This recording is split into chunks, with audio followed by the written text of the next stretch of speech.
اگرچہ مجرم لوگ ناپسند کریں، مطلب مجرم نہیں چاہتے تھے کہ لوگوں کے سامنے یہ بات واضح ہو جائے کہ حق کیا ہے اور جھوٹ کیا ہے، وہ الجھا کر رکھنا چاہتے تھے فرعون جیسے مجرم لوگوں کو، لیکن اللہ چاہتا تھا کہ حق حق ہو جائے، باطل باطل ہو جائے۔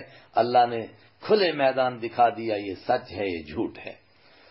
فَمَا آمَنَ لِمُوسَىٰ إِلَّا ذُرِّيَّةٌ مِّن قَوْمِهِ، یہ بات صرف اسی صورت میں آئی ہے، اس لیے اس کو توجہ سے سن لیں۔ اتنا بڑا معجزہ نظر آیا کہ جادوگر بھی سب کے سب سجدے میں پڑ گئے، تو جو باقی لوگ تھے اور خاص طور سے فرعون، ان کو تو ایمان نصیب ہو جانا چاہیے تھا اس موقع پر، فرمایا کہاں نصیب ہوا۔ فما آمنا، تو نہیں ایمان لائے، الا ذریۃ، مگر ایک ذریت ایمان لائی۔ ذریت کا مطلب بعض مفسرین نے کہا باہمت جوان، اور بعض حضرات نے کہا ذریۃ اولاد کا ترجمہ کیا کچھ لوگ، کہا ذریۃ سے مراد ہے کچھ لوگ، لیکن ذریت کا لفظی معنی تو اولاد ہی ہے، تو باہمت جوان کریں تو زیادہ اچھا۔ فما آمنا، تو نہیں ایمان لائے، لموسیٰ موسیٰ علیہ السلام پر نہیں بلکہ موسیٰ علیہ السلام کی وجہ سے، اس معجزے کے دیکھنے سے، الا ذریۃ، مگر کچھ جوان ایمان لائے، من قومہ، ان کی قوم میں سے۔ یہ جوان کا ترجمہ روح المعانی نے کیا، اور علامہ فخر الدین کہتے ہیں ذریۃ سے مراد تھوڑے سے لوگ ایمان لائے، من قومہ، موسیٰ علیہ السلام کی قوم میں سے، یعنی بنی اسرائیل میں سے۔ معلوم ہوا کہ شروع میں بنی اسرائیل بھی ہمت نہیں کر سکے تھے ایمان لانے کی سارے، بلکہ کچھ باہمت جوان اٹھے، وہ ہمت کے ساتھ بولے ہم ایمان لا چکے ہیں، ہم نہیں ڈرتے ہیں۔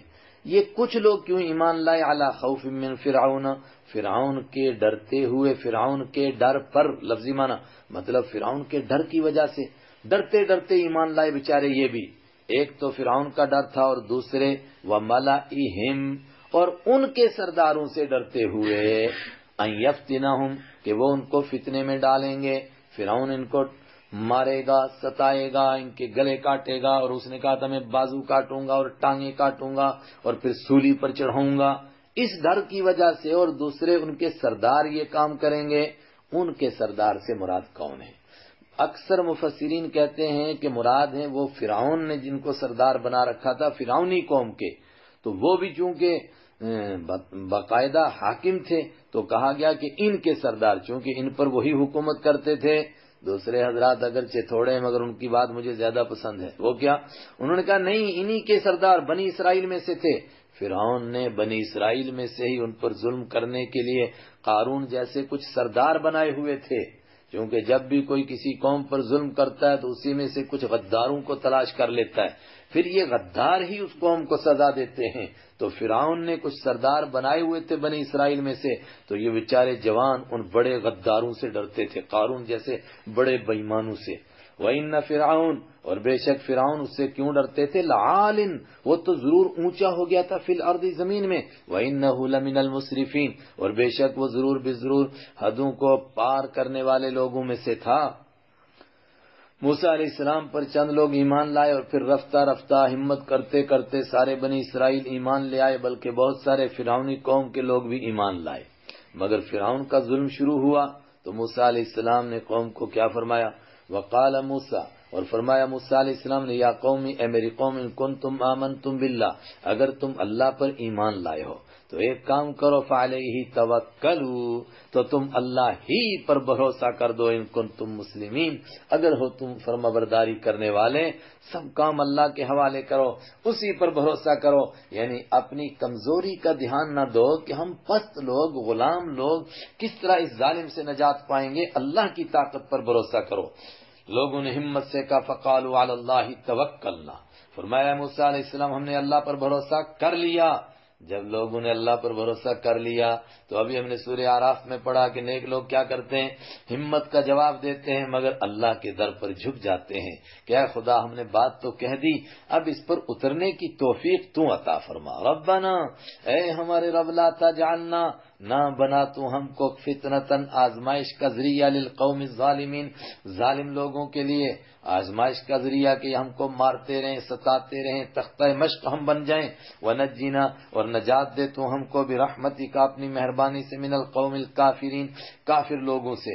وأوحینا الی موسیٰ، یہ دعا کی تو اللہ تعالیٰ نے موسیٰ علیہ السلام کی طرف وحی کی کہ دعا قبول ہو چکی، لیکن اس کے لیے کچھ تقاضے بھی ہیں، کچھ کام کرنے ہیں تم نے. کیا؟ وَأَوْحَيْنَا، اور ہم نے وحی کی اِلَىٰ موسیٰ، موسیٰ علیہ السلام کی جانب، واقعی اور ان کے بھائی حضرت ہارون کی جانب، أَن تَبَوَّآ، کہ تم ٹھکانہ بناؤ دونوں لِقَوْمِكُمَا، اپنی قوم کے لیے، بِمِصْرَ، مصر میں، یعنی ابھی ہجرت نہ کرو، مصر کے اندر ہی ٹھکانہ بناؤ، بیوتن، گھروں کو، اپنے گھروں میں رہو، ابھی باہر نہ نکلو، ابھی ہجرت کا پلان نہ بناؤ، مگر گھروں کے اندر رہتے ہوئے کچھ کام کرو. آج میں اور آپ بھی اس سے سبق حاصل کریں. بنی اسرائیل کی نماز مسجد کے سوا نہیں ہوتی تھی کہیں، وہ مسجد میں ہی نماز پڑھتے تھے. فرمایا تم باہر نہیں جا سکتے ہو، فرعونی مارتے ہیں تمہیں، تو گھروں کے اندر اللہ کو یاد کرو. وَجَعَلُوا بُيُوتَكُمْ، اور بناؤ تم اپنے گھروں کو قبلۃً، قبلہ. قبلہ کے دو معنی، ایک یہ کہ مسجد بنا دو، دوسرا یہ کہ گھروں کو قبلہ کی رخ بناؤ.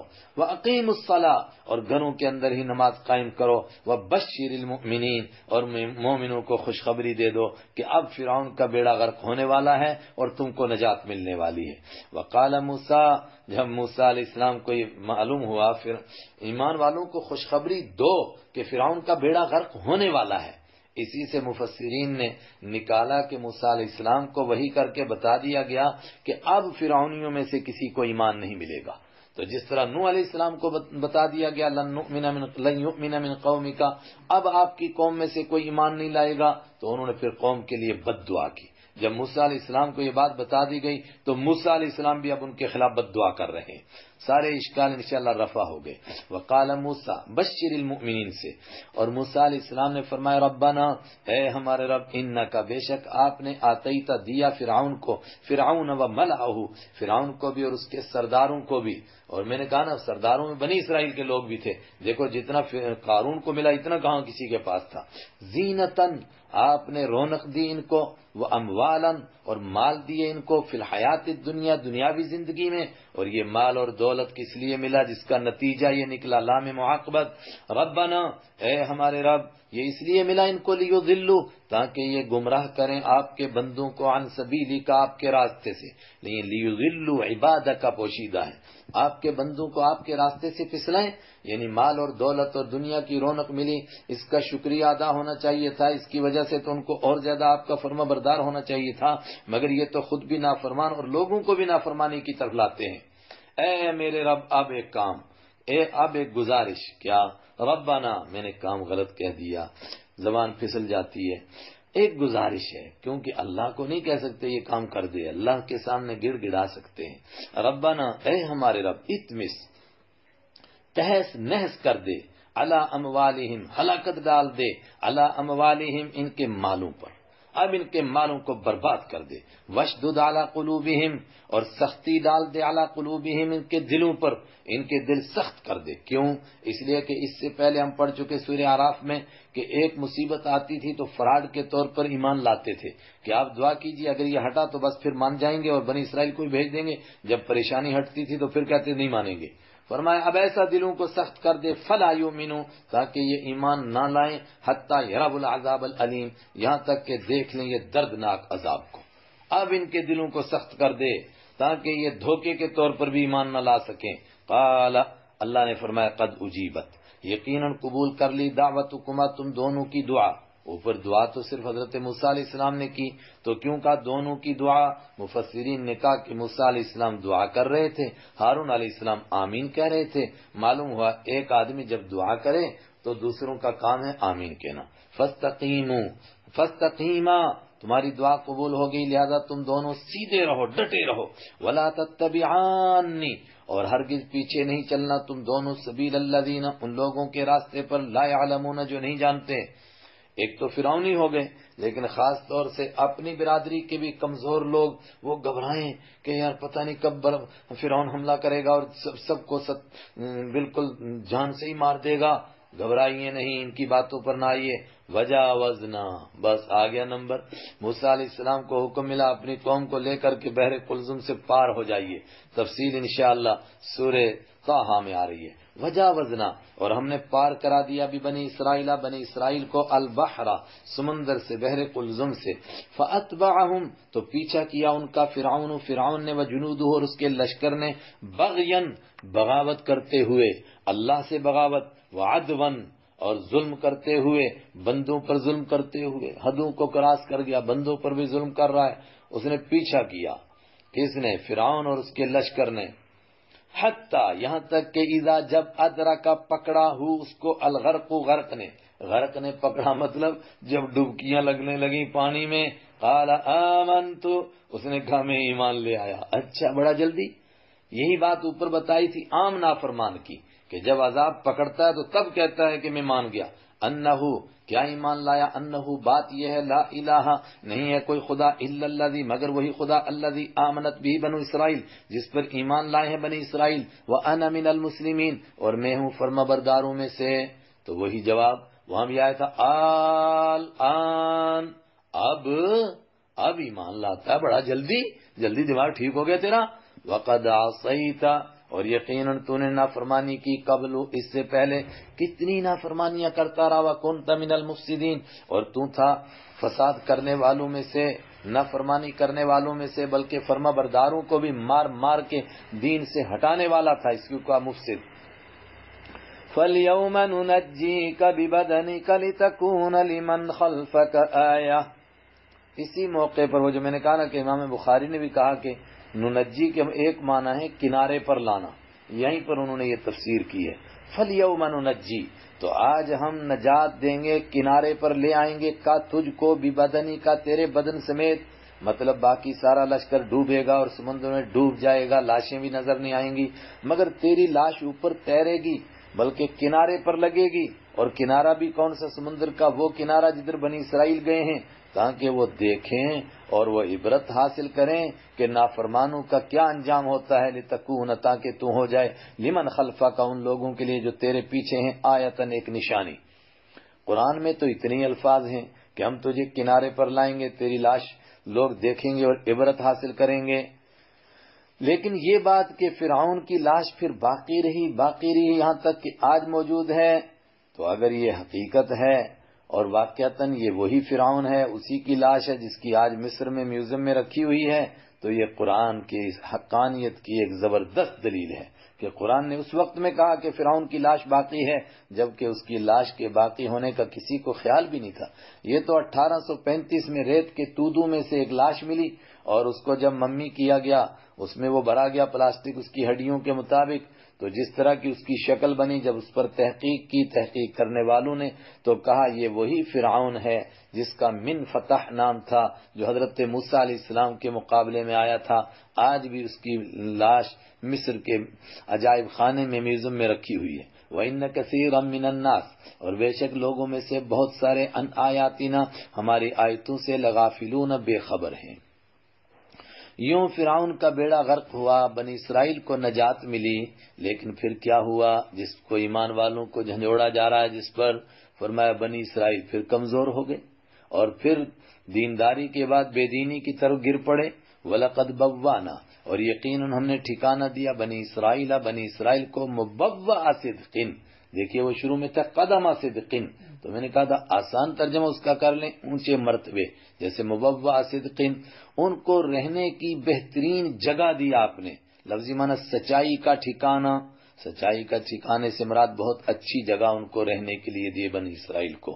کون سی جگہ دی پہلے تو ان کو وادی تیہ دی اور اس کے بعد یہاں سے شام چلے گئے ایک زمانے کے بعد تو شام کا علاقہ ان کو ملا بہترین رہنے کی جگہ بعد نے کہا مصر لیکن وہ بات مناسب نہیں اس لیے کہ تاریخی طور پر ان کا واپس پلٹ کے مصر آنا کہیں بیان نہیں ہوا ہے پھر کیا ہوا وَرَزَقْنَاهُم مِّنَ الطَّيِّبَاتِ اور ہم نے ان کو روزی دی پاک چیزوں میں سے یعنی ایک زمانہ چلتا رہا پھر موسیٰ علیہ السلام کے بعد وہ شام چلے گئے پھر کیا ہوا یہاں تک کہ اللہ کے حبیب صلی اللہ علیہ وسلم بھی تشریف لے آئے فَمَخْتَلَفُوا تو نہیں اختلاف کیا حَتَّى جَاءَهُمُ الْعِلْمُ یہاں تک کہ ان کے پاس علم آ چکا یعنی جس کا انتظار تھا کہ آخری پیغمبر آنے والے ہیں وہ پیغمبر آ گئے ان کا حقیقی علم آ گیا اس وقت میں بھاری طبقہ مخالف ہو گیا کہ نہیں چونکہ یہ ہمارے خاندان میں نہیں آئے اس لیے ہم ان کو نہیں مان سکتے ہیں فمختلفوا تو انہوں نے اختلاف نہیں کیا حتیٰ یہاں تک کہ جاءہم العلم ان کے پاس علم آیا ان ربک یقضی بے شک تیرا رب فیصلہ کرے گا بینہم ان کے بیچ میں یوم القیامہ قیامت کے دن فیما ان باتوں میں کانوا فیہ یختلفون جن میں وہ اختلاف کرتے ہیں فإن كنت فی شک مما انزلنا الیک اللہ اکبر. سورت پوری ہونے لگی اور یہ احوال بیچ میں بیان کیے گئے اور یہ موسیٰ علیہ السلام اور اس سے پہلے حضرت نوح علیہ السلام کا قصہ بیان کیا گیا. ان قصوں کے بیان کرنے سے ہر پڑھنے والے کو یقین ہونا چاہیے کہ یہ اللہ کا کلام ہے. کیسے راز بیان کیے ہیں کہ اللہ کے سوا کوئی ان رازوں سے واقف تھا. اس کے باوجود فَإِن كُنْتَ بس اگر تو شک میں ہے فی شکن ہے تو شک میں مما اس چیز کی طرف سے انزلنا جو ہم نے اتاری الیکا تیری طرف.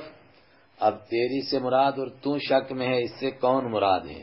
یا تو یہ ہے کہ قرآن پڑھنے والے اور یا جیسا کہ قرآن کا انداز ہے الیکا ہم نے آپ کی طرف اتاری تو مراد حضرت رحمت عالم صلی اللہ علیہ وسلم. تو آپ اگر شک میں ہیں اس قرآن کی طرف سے جو آپ کی طرف اتارا گیا تو آپ کو شک ہو سکتا ہے ادنا سا تصور بھی نہیں. تو پھر کیوں فارسی والے کہتے ہیں گفتہ آیت در حدیث دیگراں کہ کبھی کبھی بات کہی کسی کو جاتی ہے اور سنائی کسی کو جاتی ہے. ہم کہتے ہیں کہوں ہے تیاں نہ سناؤ نواں نہ کہ اگر ساس کچھ کہنے چاہتی ہے بہو کو تو بہو کو نہیں کہتی ڈر لگتا ہے وہ کہیں آگے سے چمچہ لے کے خبر نہ لینے لگ جائے تو وہ بیٹی کو کہتی ہے مگر سناتی اس کو ہے. فَإِن كُنْتَ تو گفتہ آیت در حدیث دیگراں اگر آپ ہیں فی شکن شک میں مما اس کلام کی طرف سے انزلنا جو ہم نے اتارا الیک آپ کی جانب فاسأل تو پوچھ لیجئے الذین یقرؤون الکتاب جو پڑھتے ہیں کتاب کو من قبل کا آپ سے پہلے وہ بتائیں گے فرعون کا سارا قصہ موسیٰ علیہ السلام کا سارا قصہ.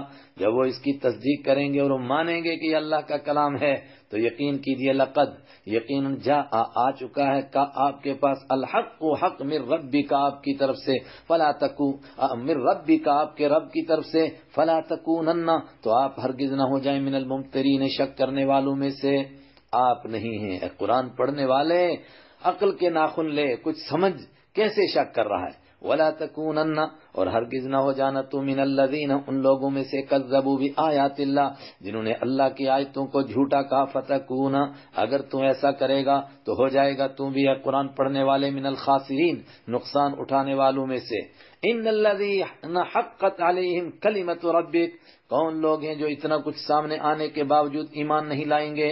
ان الذین بے شک وہ لوگ حقت علیہم پکی ہو چکی جن پر کلمت ربی کا تیرے رب کی بات. کیا بات کہ یہ گمراہ ہوتے ہوتے وہاں پہنچ گئے ہیں کہ اب ہدایت کے راستے بند ہو چکے. لا یؤمنون وہ اس پر ایمان نہیں لائیں گے ورنہ ضرور لوگ ایمان لائیں گے. ولو جاءتہم کل آیہ اور جو لوگ گمراہ ہوتے ہوتے یہاں پہنچ گئے کہ اللہ کی طرف سے مہر لگ گئی تو پھر لو جات اگر آ جائیں گی ہم ان کے پاس کلو آیتن ساری نشانیاں حتیٰ تو تب بھی وہ ایمان نہیں لائیں گے حتیٰ یرب العذاب العلیم یہاں تک کہ وہ دیکھ لیں دردناک عذاب کو. فلولا كانت قریۃ اللہ کی شان اللہ مہربان پھر توجہ دلاتا ہے کیوں نہیں ایسا ہوتا کہ اس عذاب کے آنے سے پہلے لوگ مان جائیں. اور فرمایا دیکھو تاریخ میں ایسے لوگ گزرے ہیں کہ جن کو حالات نظر آئے عذاب کے بلکہ عذاب کے اثار ان کو صاف دکھائی دینے لگے اس وقت میں عذاب کے آنے سے پہلے وہ ایمان لے آئے ان کا ایمان معتبر ہو گیا. اے کاش لوگ ایسا ہی کرتے. ایک فرعون ایمان لایا تھا مگر عذاب کو دیکھ کر ایمان معتبر نہیں ہوا.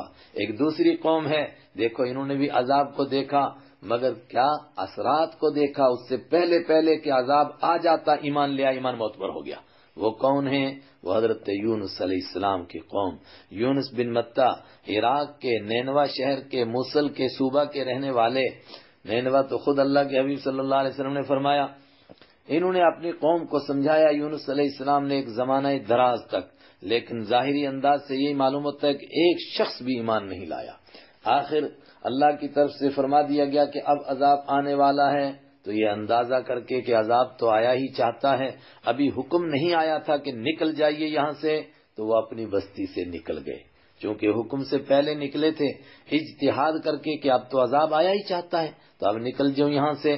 تو اس کے اوپر اللہ کی طرف سے گرفت آ گئی مچھلی کے پیٹ میں چلے گئے بستی سے نکلے آگے کوئی سمندر یا کوئی بڑا دریا کراس کر کے کہیں جانا چاہتے تھے، کسی نے کہا دجلہ تھا، کسی نے کہا فرات تھا، کسی نے دوسرے دریا بیان کیے، اس کو پار کرنا چاہتے تھے، کشتی میں بیٹھے، کشتی ہچکولے لینے لگی، اور قرآن کے انداز سے معلوم ہوتا ہے کہ کشتی والوں نے کہا کہ بھائی کشتی تبھی ڈوبتی ہے جب کوئی اس میں بگوڑا غلام بیٹھتا ہے، یا یہ کہا کہ کشتی بھاری ہو گئی ہے، ایک آدمی کو اترنا پڑے گا، تو وہ کھڑے ہو گئے کہ میں ہی اتروں گا۔ کشتی والوں نے کہا آپ جیسے بھولے بھالے نیک آدمی آپ نہیں ہو سکتے، کوئی اور اترے۔ قرآن اندازی کی گئی، قرآن اندازی میں انہی کا نام آیا، آخر انہی کو اٹھا کر سمندر میں ڈال دیا گیا۔ وہ فرماتے تھے کہ مجھ سے خطا ہو گئی، میں بگوڑا ہوں تو میں ہی اتروں، تو ان کو اتارا گیا۔ فساہما، انہوں نے قرآن اندازی کی تو ہو گئے وہ شکست کھانے والوں میں سے، سورہ صافات میں آ رہا ہے۔ تو ان کو ڈال دیا گیا سمندر میں، ان کو مچھلی کے پیٹ نے نگل لیا۔ پھر کتنے دن مچھلی کے پیٹ میں رہے، کسی نے کہا 1 دن، کسی نے کہا 8 دن، زیادہ سے زیادہ 40 دن کی روایتیں ہیں، مگر سب اندازے ہیں، کوئی معتبر روایت نہیں ہے۔ بہرحال ایک لمبا عرصہ مچھلی کے پیٹ میں رہے، جو بات قرآن نے بیان کی۔ اس کے بعد مچھلی کو حکم ملا کہ یہ تیری خوراک نہیں، یہ میری امانت ہے تیرے پیٹ میں، تو مچھلی نے ان کو کنارے پر لا کر کے رکھ دیا، اور کنارے پر فوراً وہاں پر کدو کی ایک بیل اگ گئی، اور اس بیل نے ان کو سایہ کیا۔ ادھر سے ہرنی آئی اور اس نے ان کو دودھ پلایا۔ ہرنی کا واقعہ جو ہے تفسیروں میں ملتا ہے، کوئی بہت ضروری نہیں ہے کہ ایمان لائیں اس پر، البتہ کدو کی بات سورہ صافات میں آ رہی ہے، اس لیے اس کو ماننا ہے۔ وہاں سے پھر واپس آئے، جب صحت ٹھیک ہو گئی اپنی قوم کے پاس، تب ادھر کیا ہوا، قوم نے دیکھا کہ بادلوں کی شکل میں عذاب آیا۔ جب دیکھا کہ عذاب آیا، سخت قسم کے بادل چڑھے، ان کو احساس ہو گیا کہ عذاب آنے والا ہے۔ تو یہ سارے لوگ اپنی بستی سے نکلے، کھلے میدان میں گئے، اپنے جانوروں کو بھی، چھوٹے بچوں کو بھی، سب کو ساتھ لے گئے، اور اس قدر رو رو کر کے گڑ گڑا کر کے دعائیں کی کہ ان کے رونے کو دیکھ کر جانوروں کو بھی رونا آ گیا۔ اور پھر خالی روئے نہیں، توبہ کی، سچی توبہ۔ کہا گیا کہ پھر جس کے ساتھ کوئی زیادتی کی تھی، بندوں کے حقوق تھے، سب ادا کیے۔ یہاں تک کہ ایک آدمی نے کہا یار میں نے چوری کر کے تیری لکڑی کاٹی تھی اور اس کی شتیری لگائی تھی مکان میں، وہیں سے اکھاڑ کے فٹافٹ شتیری اس کے حوالے کی۔ دوسرے نے کہا کہ میں نے اپنے دروازے کی چوکھٹ تیرے یہاں سے چوری کر کے لکڑی بنائی تھی، اس نے دروازہ اکھاڑا، اس کے حوالے کیا۔ جب اس طرح سچی توبہ کی تو عذاب چھٹنے لگ گیا۔ جب عذاب ہٹ گیا تو قوم کو فکر ہوئی کہ اب تلاش کرو کہ حضرت یونس علیہ السلام کہاں ہیں۔ تب تک حضرت یونس علیہ السلام بھی واپس آ گئے، اور قرآن پاک نے کہا کہ یہ 1,00,000 لوگ تھے، بلکہ اس سے بھی زیادہ۔ ترمذی شریف کی روایت ہے 1,20,000 لوگ تھے، یہ سب کے سب بیک وقت ایمان لے آئے۔ اور علامہ انور شاہ کشمیری فرماتے ہیں کہ کوئی قوم من حیث القوم ایمان لے آئی ہو، یہ ایک تو یونس علیہ السلام کی قوم ہے، اور دوسرے عرب کے لوگ ہیں جو من حیث القوم ایمان لائے، اور تیسرے ترکی ہیں جو من حیث القوم ایمان لائے، اور چوتھے افغانی ہیں جو من حیث القوم ایمان لیا۔ اکا دکا کچھ لوگ رہے، ابھی بھی پختونوں میں بھی، افغانوں میں بھی دوسری سوچ کے لوگ ہیں، تو وہ اکا دکا لوگ، لیکن من حیث القوم ایمان لے آئے۔ فلولا کانت، اب اس سارے قصے کے پس منظر میں آیتوں کا ترجمہ، فلولا تو کیوں نہیں ہوئی یہ بات، کانت قریۃ ہوتی کوئی بستی، آمنت وہ ایمان لے آتی، فنفعہا تو نفع دیتا ہا اس بستی کو ایمان ہوا، اس کا ایمان لانا، الا قوم یونس سوائے حضرت یونس علیہ السلام کی قوم کے، لما آمنو جب وہ ایمان لے آئے، چونکہ ابھی عذاب کے اثرات دیکھے تھے مگر عذاب ابھی آیا نہیں تھا۔ فرعون تب ایمان لایا جب عذاب آ چکا تھا۔ کشفنا عنہم ہٹا دیا ہم نے ان سے عذاب الخزی رسوائی کے عذاب کو، فی الحیات الدنیا دنیاوی زندگی میں، ومتعناہم اور ہم نے ان کو زندگی گزارنے کا سامان دیا، الی حین ایک مدت تک۔ ولو شاء ربک، اس حقیقت کے بعد اللہ اپنے حبیب کو تسلی دیتا ہے، لو شاء ربک اگر چاہتا تیرا رب، لآمن ضرور بھی ضرور ایمان لے آتے، من وہ سارے لوگ، فی الارض جو زمین میں ہیں، کلہم سارے کے سارے، جمیعاً اکٹھے۔ کب ایمان لے آتے؟ جب اللہ ان کو ایمان لانے پر مجبور کر دیتا، اور اللہ تعالیٰ یہ اختیار نہ دیتا کہ آیات اور یہ نشانیاں دیکھو، اس کے بعد تمہاری مرضی، چاہے ایمان لاؤ یا نہ لاؤ، خود فیصلہ کرو۔ اگر لوگ خود مختار نہ رہتے، اللہ مجبور کرتا، سب لے آتے، تو اے میرے حبیب آپ اتنا کیوں روتے ہیں، اتنا کیوں تڑپتے ہیں ان لوگوں کے لیے؟ افا انت تکرہ، تو کیا آپ مجبور کریں گے الناس لوگوں کو حتی یکونوا مؤمنین، یہاں تک کہ سارے مومن ہو جائیں؟ آپ نہیں کر سکتے۔ وما کان لنفس، اور سنیے نہیں ممکن ہے کسی جان کے لیے ان تؤمن کہ وہ ایمان لائے الا باذن اللہ، مگر اللہ کے حکم سے۔ ویجعل الرجس، اور جو ایمان نہیں لاتا ہے وہ کیا ہے؟ فرمایا کفر اور شرک یہ ایک گند ہے۔ پھر جب وہ خود نہیں ماننا چاہتا ہے تو یجعل، ڈال دیتا ہے اللہ تعالیٰ الرجس، گند کو، علی الذین، ان لوگوں پر، لا یعقلون، جو عقل سے کام نہیں لیتے ہیں۔ پھر یہی گندے عقیدے، اسی کی دلدل میں وہ پھنسے رہتے ہیں۔ قل، آپ فرما دیجئے انظروا، دیکھو، ماذا فی السماوات، جو کیا کیا ہے آسمانوں میں، والارض، اور زمین میں، اس مخلوق پر دیکھو، غور کرو۔ اگر غور کرو گے تو تمہیں ایمان نصیب ہو جائے گا۔ لیکن وما تغنی الآیات، کتنی نشانیاں ہیں قدرت کی آسمان اور زمین میں، وما تغنی، مگر کام نہیں آتی ہیں، الآیات، نشانیاں، والنذر، اور ڈرانے والے انبیاء کرام بھی، عن قوم، ایسے لوگوں کو فائدہ نہیں دیتے، ایسے لوگوں کے کام نہیں آتے، لا یؤمنون، جو خود ایمان نہیں لانا چاہتے ہیں۔ فہل ینتظرون، تو نہیں انتظار کرتے ہیں وہ۔ دیکھیے جو تراجم ہمارے ہیں چھپے ہوئے ملتے ہیں نا، تو وہ اپنے ذوق کے اعتبار سے ہر موقع پر الگ الگ ترجمہ کرتے ہیں، تو بہت اچھی بات ہے، وہ تو قرآن کی فصاحت و بلاغت کو واضح کرتے ہیں، لیکن چونکہ ہمارے قارئین کو وہ ترجمے الگ الگ یاد نہیں رہتے، اس لیے میں یہ کہتا ہوں ایک ایک لفظ رٹ لو بس انشاءاللہ تعالی۔ تو حل اس کے بعد اللہ آ گیا، رٹ لو، حل کے معنی نہیں۔ فحل، تو نہیں، ینتظرون، وہ انتظار کرتے ہیں، ینتظر کا لفظ خود اردو میں استعمال ہوتا ہے انتظار، الا، مگر، مثل ایام الذین، ان لوگوں کے دنوں کی طرح کا دن کا انتظار کرتے ہیں، خلو من قبلہم، جو ان سے پہلے گزرے۔ اب مکہ کے مشرک اگر ایمان نہیں لا رہے ہیں تو فرعون کے دنوں کی، ان کے جیسے دنوں کا ان کو انتظار ہے، جب ویسے دن آئیں گے کہ توبہ کا دروازہ بند ہو جائے گا تب ایمان لائیں گے۔ ابو جہل بھی آخری وقت تک نہیں لایا، بلکہ تو فرعون سے بھی زیادہ سخت۔ فرعون کو ایک ڈبکی لگی، اس نے کہا آمنتو، میں ایمان لے آیا، اس خدا کو مانا جس کو بنی اسرائیل مانتے ہیں۔ مگر ابو جہل جب اس کے بازو کٹ چکا، جسم پھٹ چکا، ابھی گردن نہیں کٹی تھی، اس وقت بھی کہہ رہا تھا مجھے کوئی غم نہیں، میں نہیں مانتا ہوں، لیکن ابھی موت کے فرشتے نہیں دیکھے ہوں گے، جب دیکھے ہوں گے اس کا بھی نشہ اترا ہوگا۔ قل، آپ کہہ دیجئے فانتظروا، تو تم بھی انتظار کرو، انی معکم، بے شک میں تمہارے ساتھ، من المنتظرین، انتظار کرنے والوں میں سے ہوں۔ ثم ننجی، پچھلے لوگوں کے حالات کیا تھے؟ ایک زمانے تک وہ ان کو ڈھیل دی جاتی تھی، ثم ننجی، پھر ہم نجات دیتے تھے، رسولنا، اپنے رسولوں کو، والذین آمنوا، اور ان لوگوں کو جو ایمان لائے، جس طرح موسیٰ علیہ السلام کو، کذالک، اسی طرح، حقا علینا نصر المؤمنین، اللہ ننجی المؤمنین، دوسرے مقام پر نصر بھی ہے، حقا علینا، پکا ہے ہم پر، ثابت ہو چکا ہے حق ہم پر، ننجی المؤمنین، کہ ہم ایمان والوں کو نجات دیتے ہیں، ایمان والوں کو نجات دینا اور ظالموں کو سزا دینا ہم پر حق ہو چکا ہے۔ لیکن نعوذ باللہ، حق کا مطلب یہ نہیں کہ یہ واجب ہے اور اللہ اس کے کرنے کے لیے مجبور ہے، جیسے کہ معتزلہ کہتے ہیں، مطلب ہم نے اپنے کرم سے اپنے ذمے لے رکھا ہے کہ ایمان والوں کو ہم نجات دیں گے۔ قل یا ایھا الناس، آخری پیغام، کیا سورج ہے، ایک ہی تقریر لگ رہی ہے، اب تقریر کا نچوڑ، قل، فرما دیجئے، یا ایھا الناس، اے ساری دنیا کے لوگوں، ان کنتم فی شک، اگر تم شک میں ہو، من دینی، میرے دین کی طرف سے، سن لو کان کھول کر کے، تمہیں شک ہے تو ہمیں یقین ہے کہ تم باطل پر ہو، لہذا تم کہتے ہو قومی ایکتا کے لیے اکٹھے ہو جاؤ، فلا اعبد، تو میں نہیں پوجا کر سکتا ہوں، الذین، ان ہستیوں کی، تعبدون، جن کی تم پوجا کرتے ہو، من دون اللہ، اللہ کے سوا، ولکن، لیکن، اعبد، میں عبادت کرتا ہوں، اللہ، اس اللہ کی، الذی یتوفاکم، جو تم کو وفات دے گا، جو تم کو پورا پورا لے لے گا، میں نہیں تمہاری طرف جھک سکتا ہوں دین کے معاملے میں، وَأُمِرْتُ، اور مجھے حکم دے دیا گیا، ان نکون من المؤمنین، کہ میں ہو جاؤں ایمان والوں میں سے، وَأَن، اور اعلان کر دیجئے سارے لوگوں کے سامنے کہ مجھے حکم دے دیا گیا، ان کے، اقیم تو سیدھا کر وجہ کا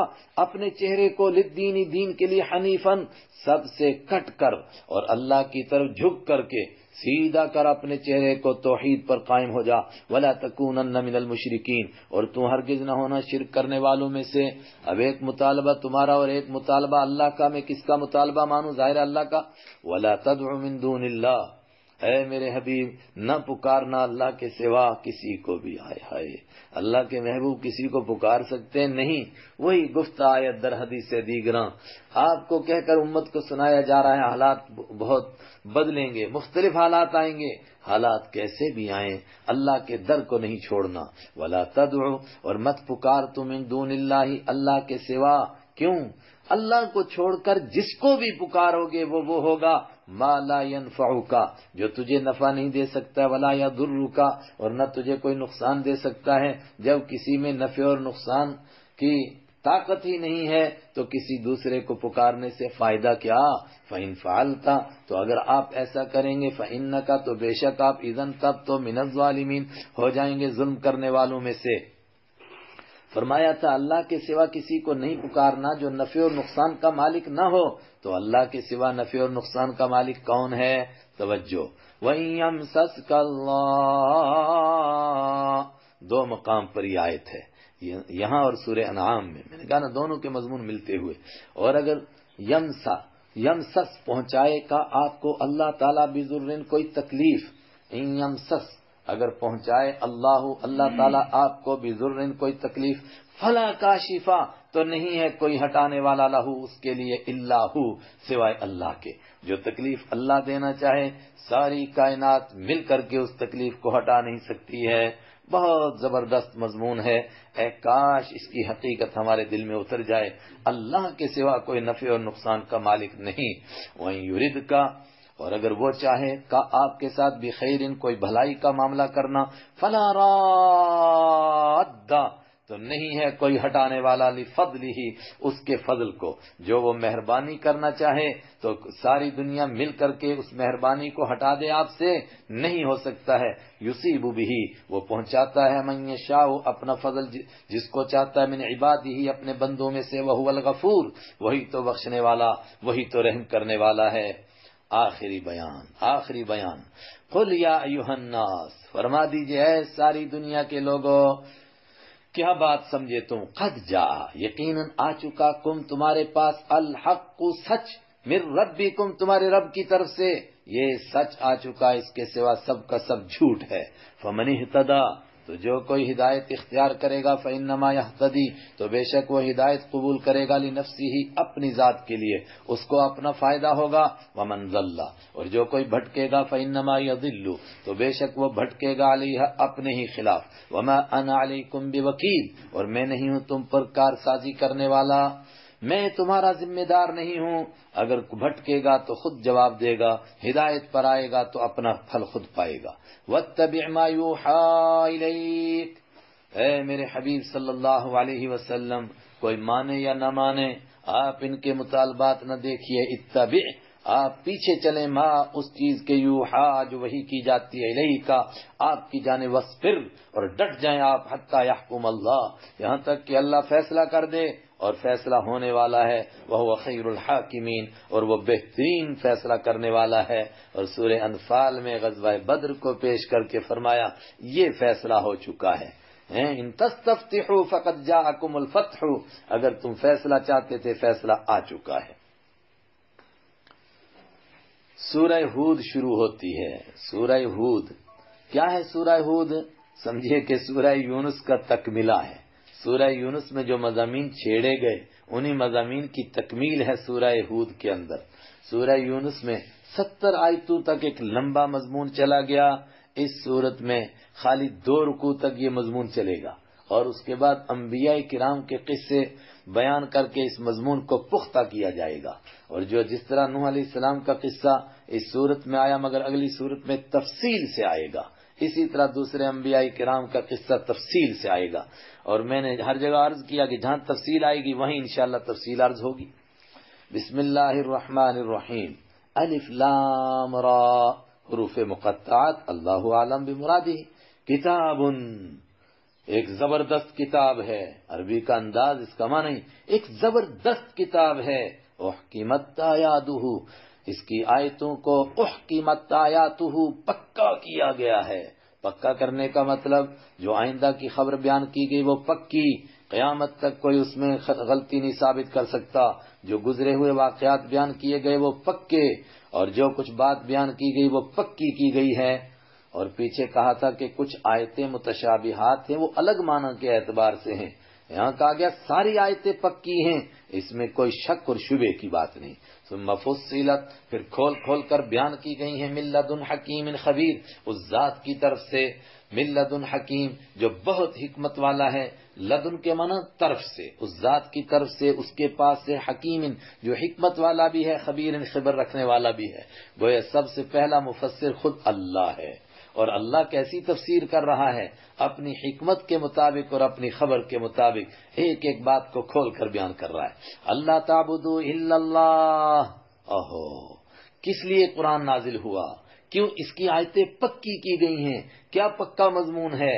اللہ تعبدوا الا اللہ، کہ مت عبادت کرو کسی کی الا اللہ سوائے اللہ کے۔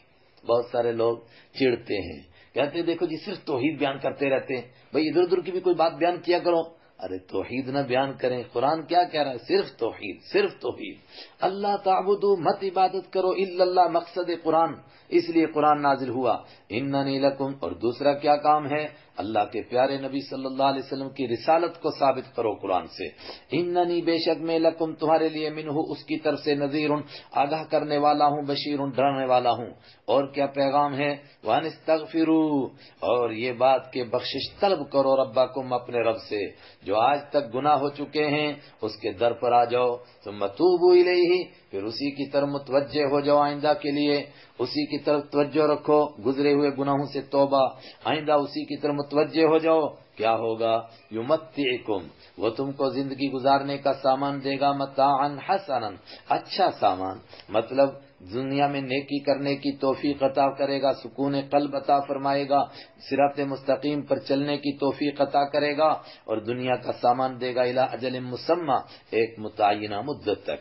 ویؤتی کل ذی فضل فضلا، اور دے گا وہ ہر فضل والے کو اس کی فضیلت، ہر فضیلت والے کو، یعنی جس نے جیسا کام کیا ہوگا اس کے درجے کے مطابق اس کو ملے گا۔ وَإِن تَوَلَّوْا، اور اگر تم منہ موڑو گے، فَإِنِّي أَخَافُ عَلَيْكُمْ، تو بے شک میں خوف کھاتا ہوں تم پر، عذاب یوم کبیر، ایک بڑے دن کے عذاب سے۔ إِلَى اللَّهِ مَرْجِعُكُمْ، اللہ ہی کی طرف تم سب کو لوٹ کر کے جانا ہے، اس کی بارگاہ میں پیش ہونا ہے۔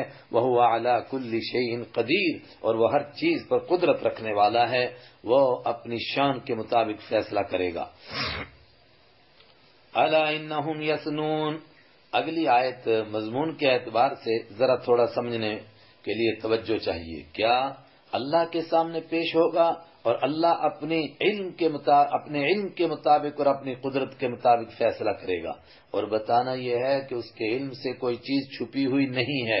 اس کو فرمایا گیا الا سنو انہم یثنون صدورہم، بے شک وہ دوہرا کرتے ہیں، ٹیڑھا کرتے ہیں، صدورہم اپنے سینوں کو، لیستخفوا منہ، تاکہ وہ چھپائیں اللہ سے۔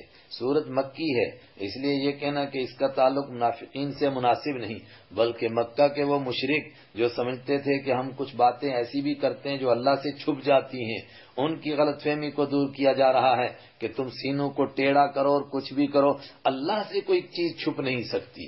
امام بخاری رحمۃ اللہ علیہ نے یہاں تو عجیب روایت نقل کی، فرمایا کچھ ایمان والوں کی بھی اصلاح کی گئی، وہ بہت زیادہ شرمیلے تھے تو پھر پردے کے کاموں کو جھک جھک کر کے کرتے تھے کہ اللہ نہ دیکھ لے، ظاہر ہے اللہ تو ہر جگہ دیکھ رہا ہے، تو ان کی بھی اصلاح کی گئی کہ اللہ سے کوئی چیز چھپ نہیں سکتی۔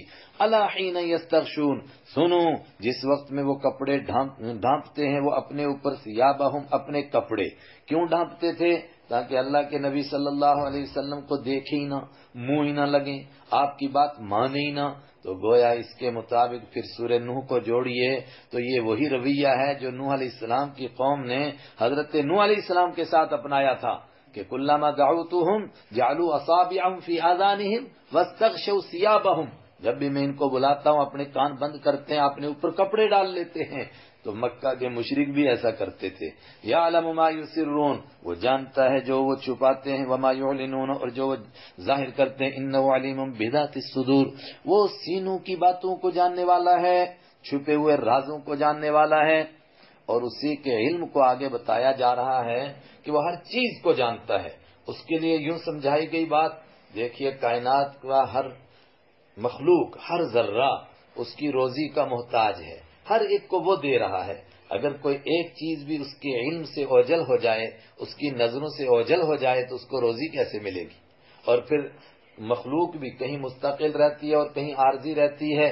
نہ کسی کا عارضی ٹھکانہ اس سے اوجھل ہو سکتا ہے اور نہ اس کا مستقل ٹھکانہ اس سے اوجھل ہوتا ہے. یہ بات ہم آج سمجھ سکتے ہیں کہ ملازم لوگ، ان کی ٹرانسفر ہو جاتی ہے کئی مرتبہ، مگر پے ان کی وہیں سے ملتی ہے، پھر بیچاروں کو وہاں تنخواہ نہیں ملتی ہے. عارضی طور پر گئے تھے، کئی دن وہیں رہے، مستقل تو یہاں تھے، پے یہاں سے نکلتی ہے. فرمایا اللہ کے ہاں ایسا نہیں ہوتا ہے. کوئی عارضی طور پر رہے، کوئی کیسا بھی رہے، جو جہاں ہوگا اس کی روزی پہنچے گی، کیونکہ اللہ کی نظر سے وہ غائب نہیں ہے. وَمَا مِن دَابَّةٍ، اور نہیں ہے کوئی زندہ چیز فی الارض، زمین میں، الا مگر علی اللہ، اللہ ہی کے ذمے ہے رزقها، اس کی روزی. وَيَعْلَمُ مُسْتَقَرَّهَا، اور وہ جانتا ہے اس کے مستقل ٹھکانے کو، وَمُسْتَوْدَعَهَا، اور جانتا ہے وہ اس کے عارضی ٹھکانے کو. یہ جمہور کا ترجمہ میں نے کیا، باقی مستقر اور مستودع کو میں نے سورہ انعام میں بتا دیا، یعنی 7ویں پارے کے آخر میں. کل فی کتاب مبین، یہ سارا کچھ ایک واضح کتاب میں لکھا ہوا ہے. ایک تو اللہ جانتا ہے، اس کے علاوہ پہلے سے لکھا ہوا ہے کہ فلاں پرندہ فلاں جگہ رہے گا تو یہ کھائے گا، پھر اڑ کر فلاں جگہ جائے گا تو یہ کھائے گا، فلاں جگہ جائے گا تو یہ کھائے گا. وقت ہمارا پورا ہوا، لیکن نئے انکشافات، اس سے قرآن کے راز کھلتے ہیں. بعض پرندے ہیں جو ہزاروں کلومیٹر کا سفر کر کے ایک جگہ سے دوسری جگہ جاتے ہیں، تو اس پر بے تحقیق ہونے لگی کہ اتنے عرصے تک یہ بھوکے کیسے رہتے ہیں. تو اب تحقیق سامنے آئی کہ فضا میں اڑتے رہتے ہیں، اللہ نے وہیں پر ان کے لیے کیڑے مکوڑے خوراک رکھی ہے، چلتے ہیں اور اس کو کھاتے رہتے ہیں، چلتے ہیں اور کھاتے رہتے ہیں. تو گویا ان کو فیول ہونے کے لیے اور پیٹرول لینے کے لیے نیچے اترنے کی ضرورت نہیں ہے، اوپر ہی ملتا رہتا ہے. کیا اس اللہ کی شان ہے. یہ عارضی ٹھکانہ ہے، وہاں اس کے لیے روزی پہنچ رہی ہے. وَهُوَ الَّذِي خَلَقَ السَّمَاوَاتِ، اور وہی تو ہے جس نے پیدا کیا آسمانوں کو، وَالْأَرْضَ، اور زمین کو، فِي سِتَّةِ أَيَّامٍ 6 دنوں میں. وَكَانَ عَرْشُهُ، اور اس کا عرش تھا، عَلَى الْمَاءِ، پانی پر.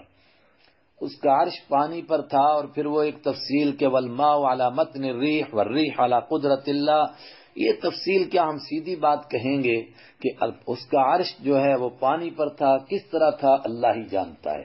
البتہ ایک روایت کے مطابق آج اس کے عرش کو اٹھائے ہوئے ہیں 4 فرشتے، اور محشر کے میدان میں اور قیامت کے دن اس کے عرش کو اٹھائیں گے. تو قرآن نے کہا کتنے؟ 8 فرشتے اٹھائیں گے. مگر وہ فرشتے ہوں گے کتنے؟ ایک روایت آپ نے پڑھی مشکات شریف میں، اللہ کے حبیب صلی اللہ علیہ وسلم فرماتے ہیں کہ فرشتے اتنے ہیں کہ ایک فرشتے کے ایک مونڈے سے دوسرے مونڈے تک اتنا فاصلہ ہے کہ جتنا زمین اور آسمان کا فاصلہ ہے، بلکہ اس سے بھی زیادہ. اللہ اکبر. اور وہ مونڈے کا فاصلہ، بعض نے کہا نہیں، مونڈے کی چوڑائی خالی، فاصلہ تو الگ رہا. کیسے ہے وہ؟ ظاہر ہے کہ یہ چیزیں انسان کی عقل میں آنے والی نہیں ہیں. لیبلوکم، اس نے تم کو پیدا کیا تاکہ تم کو آزمائے. ایکم احسن عملا، کون تم میں سے زیادہ اچھا ہے عملاً، کام کے اعتبار سے. میری اور آپ کی پیدائش صرف یہ دیکھنے کے لیے ہے کہ کون اچھا کام کر کے آتا ہے. اللہ تعالی ہم کو اچھے کام کرنے کی توفیق عطا فرمائے. وَلَئِن قُلْتَ، آج بے شمار لوگ سمجھتے ہیں کہ نعوذ باللہ انسان پیدا ہوا کس لیے جی، کوئی انہیں عجیب عجیب مقصد بیان کیے جا رہے ہیں انسان کی پیدائش کے، اور میں صرف یہ کام. وَلَئِن قُلْتَ، اور اگر آپ ان سے کہیں گے اِنَّكُمْ مَبْعُوثُونَ، بے شک تم دوبارہ زندہ کیے جاؤ گے، مِن بَعْدِ الْمَوْتِ، مرنے کے بعد، لَيَقُولَنَّ، ضرور بضرور کہیں گے، الَّذِينَ كَفَرُوا، وہ لوگ جنہوں نے کفر کیا، اِنْ هَذَا، یہ نہیں ہے، إِلَّا سِحْرٌ مُبِينٌ، مگر کھلم کھلا جادو. یہ تو ایسے جادو کی باتیں ہیں، کون مر کے دوبارہ زندہ ہو، یہ کہتے تھے مکہ کے کافر. وَلَئِنْ أَخَّرْنَا، اور قسم بخدا اگر ہم مہلت دیں، عنہم، ان سے ہٹائیں، العذاب، عذاب کو، إِلَىٰ أُمَّةٍ مَّعْدُودَةٍ، ایک گنے ہوئے وقت تک کے لیے. یاد رکھیے امت کا معنی قرآن پاک میں گروہ بھی ہے، جماعت. امت کا معنی مقتدا اور پیشوا بھی آتا ہے، وہ بھی آئے گا قرآن پاک میں. اور امت کا معنی ایک وقت، اس معنی میں یہاں پر بھی ہے اور آگے آئے گا سورہ یوسف میں بھی. الی امت معدودہ، ایک متعینہ وقت تک ہم ان کو مہلت دیتے ہیں. تو لیقولن، ضرور بھی ضرور کہیں گے وہ لوگ جو نافرمان ہیں، ما یحبسوہ، کس نے روک رکھا اس عذاب کو. یعنی اگر نہ عذاب آئے تو کہتے نافرمان آتا کیوں نہیں، عذاب کیوں نہیں اترتا ہے. الا یوم یاتیہم، اور سنو یوم یاتیہم، جس دن آئے گا عذاب. سنو کس کا ترجمہ ہو؟ الا. دیکھیے آپ اس کے معنی خبردار ہو جاؤ، آگاہ ہو جاؤ، الا، لیکن آپ ایک معنی رٹ لو، سنو. یوم یاتیہم، جس دن وہ آئے گا ان کے پاس، لیس مصروفا، نہیں پھیرا جائے گا عنہم، ان سے، وحاق بہم، اور گھیرے میں لے لے گا ان کو، ما کانوا بہ یستہزئون، جس کا وہ مذاق اڑاتے تھے. بس کر، جس عذاب کا وہ مذاق اڑاتے تھے وہ عذاب ان کو گھیرے میں لے لے گا. لیکن جب تک عذاب آتا نہیں تب تک مکہ کے مشرک بھی کہتے تھے کیا ہو گیا، آتا کیوں نہیں عذاب، کدھر چلا گیا. یہ مضمون ہے اس سورت کا. لیکن ہمارا وقت پورا ہوا، ایک رکوع اور آگے اسی طرح چلتا جائے گا. اس کے بعد انبیاء کرام کا تفصیلی تذکرہ کر کے بتایا جائے گا کہ ہر دور کے نافرمان اسی طرح کرتے رہے، اللہ ان کو ڈھیل دیتا رہا، پھر ایک وقت کے بعد وہ ملیا میٹ ہوتے رہے.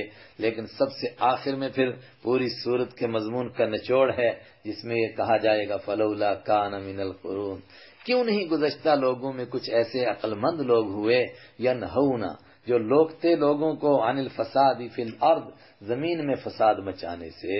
کیا ہوا، ہر دور کے لوگ برباد ہوتے رہے، کچھ سمجھدار بھی نہیں تھے ان کی قوم میں جو ان کو برائیوں سے روکتے. کا الا قلیلا منہم، تھوڑے سے تھے. لیکن واتبع الذین ظلموا ما اترفوا فیہ، زیادہ تر لوگ اپنے مال و دولت کے نشے میں مست رہے، ان کو یہ خیال ہی نہیں آیا کہ اپنے لوگوں کو کس طرح تباہی سے بچائیں. یہ وہ مضمون ہیں جس کے لیے اللہ کے حبیب صلی اللہ علیہ وسلم نے فرمایا آپ کی داڑھی میں کچھ بال سفید دیکھے. صحابہ نے عرض کیا آپ تو بوڑھے ہو گئے. آپ نے فرمایا میں بوڑھا نہیں ہوا، مجھے سورہ ہود نے اور اس جیسی سورتوں نے بوڑھا کر دیا. یہ چیزیں ہم سوچ کر سورہ ہود کو پڑھیں تو دیکھیں وہ کون سی چیز تھی جس کی وجہ سے اللہ کے حبیب صلی اللہ علیہ وسلم فرماتے تھے کہ سورہ ہود نے مجھے بوڑھا کر دیا. صدق اللہ مولانا العظیم.